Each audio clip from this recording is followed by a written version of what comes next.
So now the tank is there to prevent it from going into the pump. Okay? Okay. So we need all the dirt to fall in the tank and not get sucked into the pump and ruin the pump. Okay. Unfortunately, they blew out the hydraulic pump, which didn't pull the ram all the way back. They filled the front full of dirt and then sucked dirt into the vacuum and shredded the belt.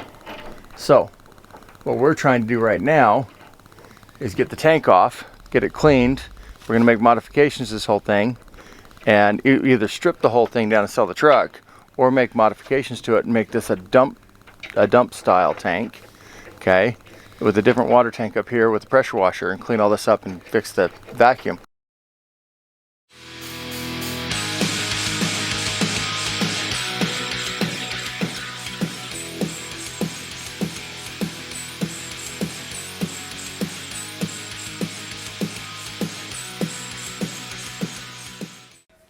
You know those days when you feel like, okay, I'll just go out and I'll do some quick work and get this thing off. No big deal. I've got a big excavator.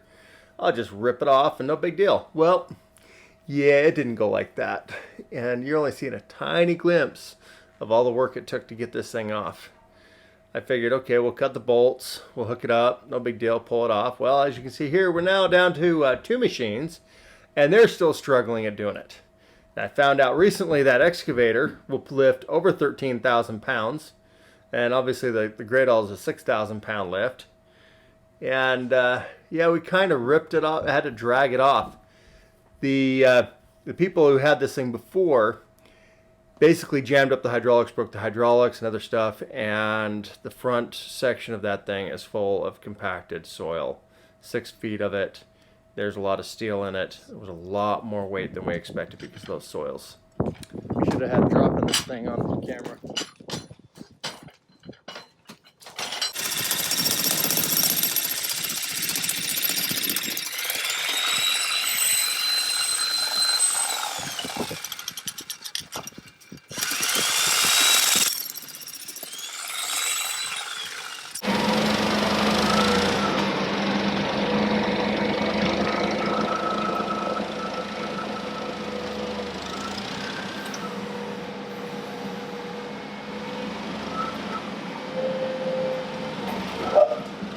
What we're going to do here, we're going to strip these tanks off, okay, and then we're going to cut this end section off. Then we're going to cut a big chunk of this tank out and move this end piece down. We're going to cut probably around 1/3 of this tank off or more, and we're going to make it so that it's a scissor dump after that. Hey bud, thank you for getting that put away. So we'll make it a scissor dump, and we'll make it so it has a lot less capacity, but we're still going to use the seal on the end, sealing door, the hydraulics and everything to lift and lower that and to lock it, and hopefully a bunch of the clean out mechanisms and stuff. We're going to make modifications on this though.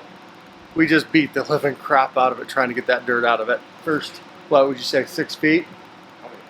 At least 6 feet was full of compacted dirt that sat there for probably 6 years. So it was in there good. It was like concrete. We literally had to use the jackhammer to get this thing broke loose. So.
we get those two big chunks out. Okay. Now we need to get this bar out of the way. And now, now it's no longer a tank. Oh man, those things mess with my beard. Okay, so you can see the ram a little bit better. We're starting to get this, we cut it wide. I'm gonna go through and trim it up to where I want it, so that when I fit it into the other end, like right here, okay? I cut it long, and I've got to go through, so this is my line here, okay, and that's my line over there, but up top I didn't have anything to measure off of, so I'm going to have to build do some type of straight edge, probably get some flat steel and tack it on and run it up and over and tack it on, line up the two sides together, and then we've got to cut all this piece off here, so because our line is actually on this side of this. So we're going to cut all of this off and rebuild that as we need to. Like I said before, we need to get the ram out of here. Okay. Get my finger to the right spot, get the ram out. And I think we're going to have to look at reconfiguring this in a different way so that it works better. It is supposed to shut off the vacuum on this, but it obviously did not work this last time because of worst case scenario. I think this ram down here, it's been quite scratched up, plus you can probably see, okay, scratched myself right here. No, I'm pointing where I can see. Okay, so basically that section right there, that's supposed to be shiny like this, but I just scratched the crap out of this anyhow, so it'd blow a seal out. So it either needs to be rebuilt, or it's going to become a fence post. I'm pretty sure it's going to become a fence post or part of a gate for the property, so that's what I'm thinking. Alright y'all, I'm not Southern. I'm Utah. I mess up everybody's language.